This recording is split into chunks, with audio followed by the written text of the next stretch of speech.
इस वीडियो में मैं आपको हेल्प करूंगी step by step guidance towards the IELTS exam. कैसे इस एग्जाम का पैटर्न होता है और किस तरीके से हम इसके चारों जो फॉर्मेट्स हैं उनकी तैयारी कर सकते हैं।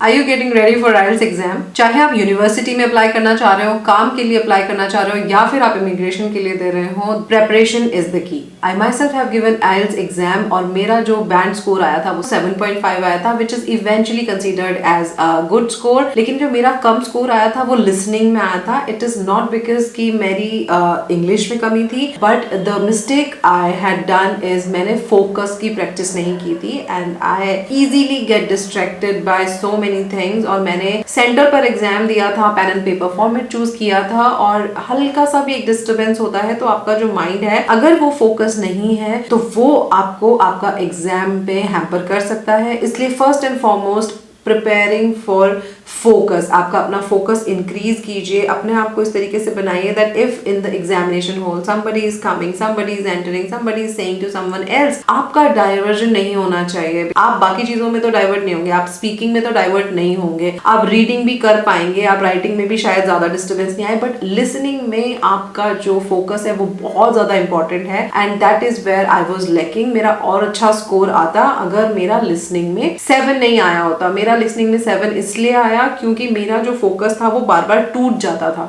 वो फोकस बनाने के लिए स्टार्ट प्रिपेयरिंग फॉर मेडिटेशन, अपने आप को फोकस में रखना शुरू कीजिए और एग्जाम की प्रिपरेशन स्टार्ट कीजिए। ओवरऑल हम बात करें तो आइल्स का जो एग्जाम है उस एग्जाम के फॉर्मेट में 4 पेपर होते हैं, listening, reading, writing and speaking. Speaking का जो एग्जाम है वो एग्जामिनर के सामने होता है और लाइव में होता है, so it is more comfortable क्योंकि यहाँ पर आपको थोड़ा सा नॉर्मल फील होता है कि आप किसी इंसान से बात कर रहे हैं। Let's understand the test format. तो टेस्ट के फॉर्मेट के अंदर बात करें तो 2 तरीके के एग्जाम होते हैं इसमें, एक एकेडमिक होता है और एक जनरल होता है। जो जनरल एग्जाम है वो होता है इमिग्रेशन के लिए या फिर वर्क के लिए आप अप्लाई कर रहे हैं उसके लिए। अगर आप यूनिवर्सिटी में स्टडीज के लिए अप्लाई कर रहे हैं देन जनरली एकेडमिक जो फॉर्मेट है वो आपके लिए आता है। लिसनिंग और स्पीकिंग दोनों ही का, एकेडमिक का भी और जनरल का भी सेम होता है, लेकिन रीडिंग और राइटिंग का जो एग्जाम होता है उसके अंदर दोनों ही का लेवल अलग होता है। एकेडमिक वाले का थोड़ा सा जो लैंग्वेज है वो एकेडमिक वाली लैंग्वेज होती है, लेकिन जनरल वाले की language normal day to day conversation वाली होती है। लिसनिंग सेक्शन जो होता है उसके अंदर 4 सेक्शंस होते हैं और उसमें 40 क्वेश्चंस होते हैं। रीडिंग सेक्शन के अंदर 3 सेक्शंस होते हैं, उसमें भी 40 क्वेश्चंस होते हैं। स्पीकिंग के अंदर 3 पार्ट्स होते हैं और राइटिंग के अंदर आपको 2 टास्क दिए जाते हैं। अगर आपने डिसाइड कर लिया है कि आपको एग्जाम देना है तो first take a diagnostic test. इसका मतलब क्या होता है कि आपने इतने सारे नेट पे ना बहुत सारे टेस्ट दिए हुए होते हैं कि आइल्स का ये टेस्ट होता है, इस तरीके से होता है। तो आप स्टार्ट पढ़ने से नहीं, आप टेस्ट देने से स्टार्ट कीजिए।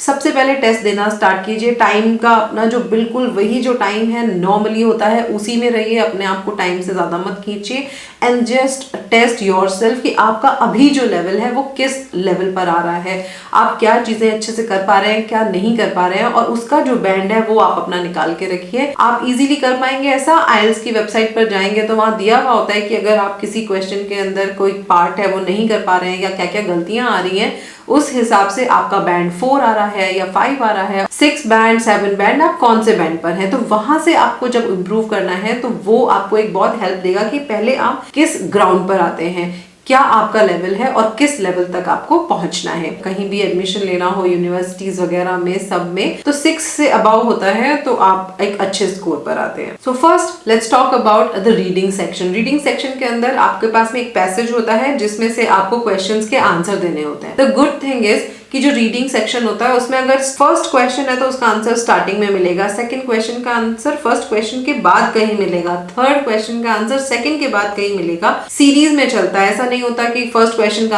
आंसर लास्ट में मिल गया और सेकंड क्वेश्चन का आंसर स्टार्टिंग में मिल गया, ऐसा नहीं होता है। तो it's a good thing. But reading के लिए आपको प्रैक्टिस ये करनी है कि आपको स्किमिंग की आदत होनी चाहिए। स्किमिंग का मतलब होता है, मान लीजिए फॉर एग्जाम्पल हमारी लैंग्वेज हिंदी है नॉर्मल, तो हम हिंदी में ऐसे ऐसे पढ़ जाते हैं पूरा का पूरा, हमें याद नहीं करना है उसको, हमें समझना भी नहीं है, हमें ध्यान भी नहीं देना है कि क्या लिखा हुआ है, बस हमें स्किमिंग करनी है, उसको पढ़ जाना है। उसके अलावा हमें इंपॉर्टेंट पॉइंट्स पर ध्यान देना है। अब वो इंपॉर्टेंट पॉइंट हमें कैसे पता पड़ेंगे? ऐसे पता पड़ेंगे कि हम पहले क्वेश्चन पढ़ेंगे, पहले शुरुआत के 2-3 जो 4 क्वेश्चंस हैं उनको हम रीड करेंगे, उसके बाद हम रीडिंग के लिए पैसेज पर जाएंगे। तो हमें पता होगा कि we are searching for something special, जो इंपॉर्टेंट पॉइंट है वो हमें मिल जाएगा। रीडिंग के अंदर टाइमिंग हमारे लिए बहुत इंपॉर्टेंट है। रीडिंग करते टाइम पर हमारे पास में 20 मिनट्स होते हैं एक पैसेज के आंसर देने के लिए। एक पैसेज के अंदर जितने भी क्वेश्चन आएंगे उनके लिए 20 मिनट्स हैं हमारे पास में। तो अगर हम स्पीड से पढ़ेंगे तो वी कैन डू इट, और हमारे पास में इतना टाइम अगर बच जाएगा कि हम वापस से उन्हें देख सकें तो हम देख भी पाएंगे। इंपॉर्टेंट पॉइंट इज कि हर वर्ड का मीनिंग आपको जानने की जरूरत नहीं है। अगर आप किसी शब्द पर अटक रहे हैं, आपको लग रहा है कि यहाँ तो मैं अटक गई हूँ, प्लीज आगे बढ़ जाइए। जो कॉन्टेक्स्ट है वो इम्पोर्टेंट है, आपको क्वेश्चन का आंसर देना इम्पोर्टेंट है। उस पैसेज में क्या लिखा है वो याद करना या समझना आपके लिए इम्पोर्टेंट नहीं है, वो इस एग्जाम की डिमांड नहीं है। तो आपको इस एग्जाम के लिए क्या प्रिपरेशन करनी है कि आप रीडिंग जो है वो क्विक कर पाएं और एक्यूरेटली कर पाएं। तो इसके एग्जाम के लिए आपको बहुत पढ़ना है। जस्ट आपकी जो भी फेवरेट बुक्स हो, कुछ भी हो, just read them. This way you will help yourself in writing also, in reading also, और आपको स्पीकिंग में भी हेल्प करेगा। यहाँ आपको multiple choice question, matching headings या फिर शॉर्ट आंसर, लॉन्ग आंसर, ऐसे भी वर्ड्स से रूबरू होना होगा। तो आप इनका भी मीनिंग समझ लीजिएगा कि कैसे आपको किसी भी क्वेश्चन का आंसर देना है। Let's talk about listening section. जो लिसनिंग सेक्शन है इसके अंदर प्रैक्टिस इज द की। ये आपको याद रखना होगा कि क्योंकि आप इंग्लिश स्पीकिंग टेस्ट दे रहे हैं, तो जहां आप जाकर पढ़ना या रहना चाह रहे हैं वहां पर सब लोग इंग्लिश बोलते होंगे।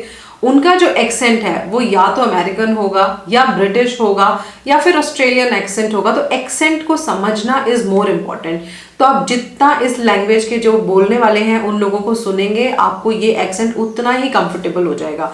बहुत सारे टेस्ट दिए होते हैं नेट पे, आप उनको सुनेंगे तो वो भी इसी एक्सेंट में बात करते हैं, या फिर आप इंग्लिश की मूवीज देख लीजिए, उनके एक्सेंट को सुनिए, वो भी आपको उसी तरीके के एक्सेंट की प्रैक्टिस कराएंगे। Focus is very much important in listening. Listening में आपका एक फोकस हटा और आपके 2, 3, 4 क्वेश्चन कहाँ गायब हो जाएंगे आपको पता नहीं पड़ेगा। तो आपको फोकस का बहुत ध्यान रखना है लिसनिंग के अंदर। सेकेंड, आपको एक्सेंट समझ में आना चाहिए, इसलिए आपको बहुत लिसनिंग करनी होगी। बार बार आप सुने इंग्लिश के लोगों को, जो इंग्लिश नेटिव स्पीकर्स हैं उनको सुनिए। इंडियन स्पीकर्स की आप सुनेंगे तो उनका एक्सेंट आपको इजीली समझ आता है, बट वो एक्सेंट में इंग्लिश स्पीकर्स बात नहीं करते हैं। तो आपको अगर कोई धीरे धीरे बोलेगा तभी समझ आएगा, लेकिन अगर आप प्रैक्टिस करेंगे तो आपको उनके एक्सेंट समझ आने लग जाएंगे जो कि एग्जाम में पूछे जाते हैं। अब लिसनिंग के अंदर आपको इंपॉर्टेंट ध्यान ये रखना है कि आपका जो मेन आइडिया है उस पर ध्यान देना है। What they are talking about, what they are asking about. Question में नो लिखा है तो आप ऐसा नहीं हो कि आप गलत आंसर लिख कर आ जाएं। जो वर्ड पूछा है उसके बारे में तो आपका पूरा कॉन्सेंट्रेशन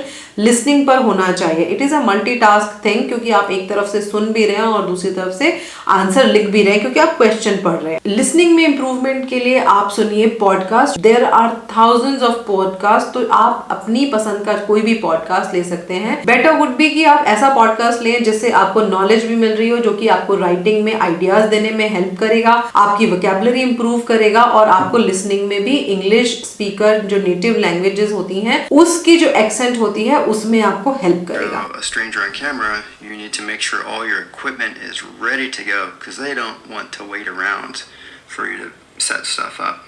इसके अलावा आप टीवी शोज देख सकते हैं, मूवीज देख सकते हैं, listen to the songs as much as possible. The more exposure to the speaking styles and different accents is better. Now the third comes writing. Writing is very important part. You know कि general और academic की जो writing होती है वो different होती है। दोनों में ही 2 टास्क होते हैं, टास्क 1 एंड टास्क 2। तो टास्क 2 तो दोनों में सेम होता है, आपको ऐसे लिखना होता है, लेकिन टास्क 1 जो है वो एकेडमिक वाले के अंदर डेटा दिया हुआ है, उसको चार्ट या बार डायग्राम्स के थ्रू डिस्क्राइब करना होता है। जबकि जनरल के अंदर हम बात करें तो टास्क 1 होता है लेटर राइटिंग। टास्क 1 के लिए आपको समराइज करने हैं की ट्रेंड्स की, डेटा में किस तरीके से बताया हुआ है, क्या बताया हुआ है, और उसको अपनी लैंग्वेज में लिखना होता है। You have to use high quality language, आप वहां पर स्लैंग्स नहीं लिख सकते हैं, आपको अच्छी लैंग्वेज के अंदर राइटिंग लिखनी है। टास्क 2 के लिए यानी कि ऐसे के लिए आपको ये पता होना चाहिए कि किसी भी ऐसे का ना एक स्ट्रक्चर होता है। आई हैड अ बुक और उसके अंदर ना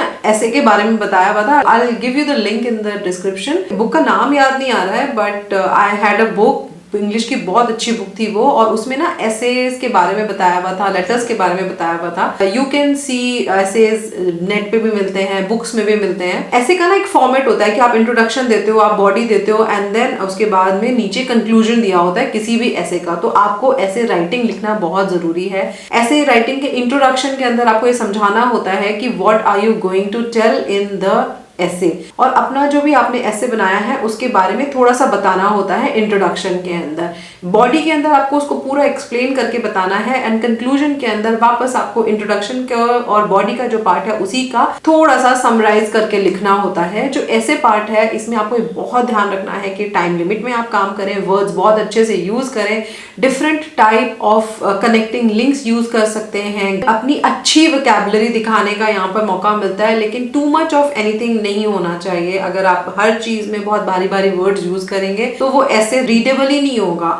वो लगना चाहिए that you are talking in a good language, that you are writing a good essay. और वर्ड लिमिट को आपको पूरा ध्यान रखना है, आप वर्ड लिमिट को एक्सेस नहीं कर सकते हैं। आप कम लिखेंगे तब भी आपके लिए नुकसानदायक है, लेकिन अगर आपने टू मच लिख दिया then also it's a problematic thing. Don't forget to practice writing every day. आपको चारों सेक्शंस की डेली प्रैक्टिस करनी होगी। आप डेली एक अच्छे ऐसे को लिखें, रोज पढ़िए। जो न्यूज़पेपर होता है कोई भी, उस न्यूज़पेपर का जो एडिटोरियल पार्ट होता है उसमें काफी कुछ इंपॉर्टेंट आता है, आप वहां से पढ़िए, आपकी वोकैबुलरी भी इंप्रूव होगी, आपको राइटिंग की स्किल्स भी आएंगी and you can take classes also. मैंने रीडिंग और लिसनिंग के लिए क्लासेस नहीं ली थी, लेकिन मैंने स्पीकिंग के लिए और राइटिंग के लिए क्लासेस ज्वाइन करी थी for 15 days and I really appreciate those classes. मुझे बहुत फायदा हुआ। मुझे राइटिंग से बहुत डर लगता था कि कैसे किसी भी चीज को शुरू किया जाता है, कैसे लिखा जाता है। आई डिडंट नो कि इंट्रोडक्शन, बॉडी एंड कंक्लूजन करके भी कुछ होता है, और अगर है भी तो इंट्रोडक्शन के अंदर मुझे क्या लिखना है, मेरी स्टार्ट ही नहीं होती थी थॉट्स। तो जब मैंने वो क्लासेस ली विच कॉस्टेड मी अराउंड 3000 रुपीज, लेकिन वो मेरे लिए इतनी बेनिफिशियल हुई because of that only in my first go मुझे 7.5 स्कोर मिला which is quite a good score in writing. Finally let's talk about the speaking section. Speaking section आप आइल्स का दे रहे हैं तो इसमें आप किसी एग्जामिनर के सामने बैठे होंगे, लाइक सिंपली आपका जो वाइवा होता है जिस तरीके से वैसे होता है। तो आपको ये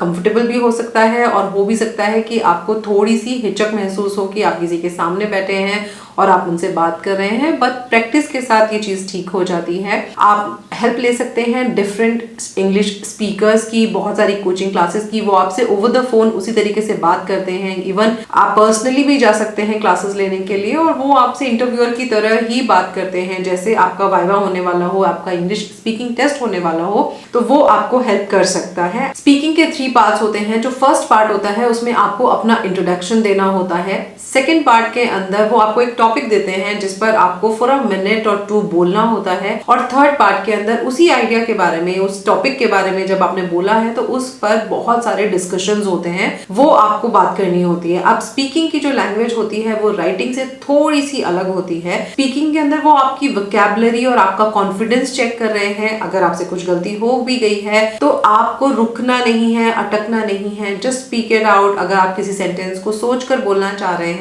then also you can use the linking word, you can use that give me a minute please, I want to think more about it, so it will give you more time. Don't shout in your answers, but don't be shy in your answers. Just talk normally like we talk with anyone else. जिस तरह से हम normal बात करते हैं अगर उसी tone में हम बात करते हैं, और बहुत सारे जो इडियम्स हैं वो हमें यूज करने होंगे इसके अंदर। ये इडियम्स वगैरह की लैंग्वेज की नॉलेज आपको नेट पे मिल जाएगी, but in case if you really want to know about how I prepared for my speaking test and writing test, I can tell you about that also, so you can ask me in the comment section. Speaking में आपको help करेगा बहुत कुछ सुनना और बहुत कुछ बोलना। बहुत सारी स्पेलिंग्स याद करनी होंगी। आप किसी पर्टिकुलर टॉपिक के ऊपर बहुत सारी स्पेलिंग्स याद कर सकते हैं। जैसे आप नेट पर जाएंगे, बैंकिंग सेक्टर से रिलेटेड अगर आप डालेंगे आइल्स की प्रिपरेशन के लिए बैंक वर्ड्स, तो उसमें बहुत सारे वर्ड्स आ जाएंगे, या फिर यूनिवर्सिटी रिलेटेड वर्ड्स, या फिर वर्क रिलेटेड वर्ड्स, या फिर फैशन रिलेटेड वर्ड्स। सो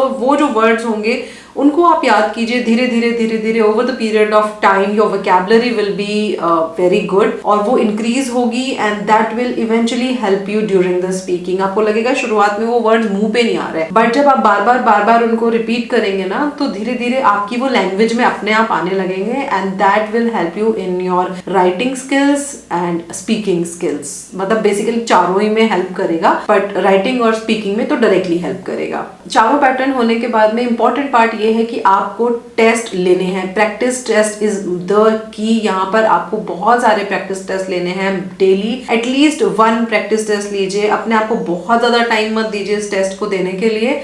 जो भी अपने आप को टाइम फ्रेम दे रहे हैं आप, जिस बैंड तक आपको पहुंचना है वहां तक जाने के लिए जो भी आपने अपने आप को टाइम फ्रेम दिया है उस टाइम फ्रेम में अपना प्रॉपर टाइम मैनेजमेंट करके जैसे एग्जाम होता है वैसे के वैसे इस एग्जाम को आप दीजिए। बिल्कुल एग्जाम फॉर्मेट में देंगे, उसी टाइम पीरियड के अंदर उस एग्जाम को खत्म करेंगे तो आपको वो जो प्रेशर है टेस्ट का, वो प्रेशर आपको झेलना आ जाएगा। आप टेस्ट की टाइमिंग और प्रेशर से ना कंफर्टेबल हो जाओगे, आपको आदत हो जाएगी कि आपको किस तरह से उस एग्जाम को देना है। एक्चुअल एग्जाम की जो कंडीशंस होती हैं उनको साइमुलेट करके एग्जाम दीजिए। मतलब जैसे कि कोई डिस्टर्ब नहीं कर रहा हो आपको, आपने ऐसा नहीं कि आधे घंटे का पेपर है आपने थोड़ा सा किया उसके बाद कोई आ गया तो आप छोड़कर चले गए कि आके बाद में आधा कर लेंगे, वो नहीं करना है। Only start when you know that next for 2 hours or 3 hours nobody is going to disturb me and I have to give this exam in a single go। आप स्पीकिंग को अलग छोड़ सकते हैं क्योंकि स्पीकिंग अलग से होता है, बट बाकी जो 3 एग्जाम है वो सिंगल गो में होते हैं। आपको एक ही जगह बैठे रहना होता है and you are not getting any kind of break. So आप बिल्कुल डिस्टर्ब हुए बिना बिल्कुल मेन एग्जाम फॉर्मेट के तौर पर काम कीजिए। हर एग्जाम के बाद में अपनी मिस्टेक्स को देखिए, एनालाइज कीजिए कि आपने क्या क्या मिस्टेक की है और आप उनको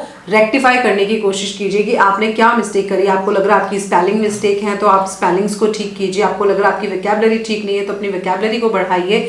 रोज 10, 15, 20 जो भी आपको लगते हैं नए वर्ड्स सीखने हैं वो सीखिए, उनको धीरे धीरे प्रैक्टिस में लाइए। आप एक ही जो वर्ड है उसके बहुत सारे सिनोनिम्स होते हैं, एंटोनिम्स होते हैं, उनको लर्न कीजिए। This exam is more of like general जो लैंग्वेज होती है उसके अंदर, या स्कूल या कॉलेज में अगर आप जा रहे हैं तो उस टाइम किस तरीके की आप लैंग्वेज यूज करेंगे का एग्जाम है। तो आपको ये चीजें वोकैबुलरी इंप्रूव करने के बाद में बहुत हेल्प करेगी आपको अच्छा स्कोर करने में। With solid preparation and right mindset, you can achieve the score you want. Good luck for your preparation for the IELTS. Thanks for watching. Don't forget to subscribe College Mela.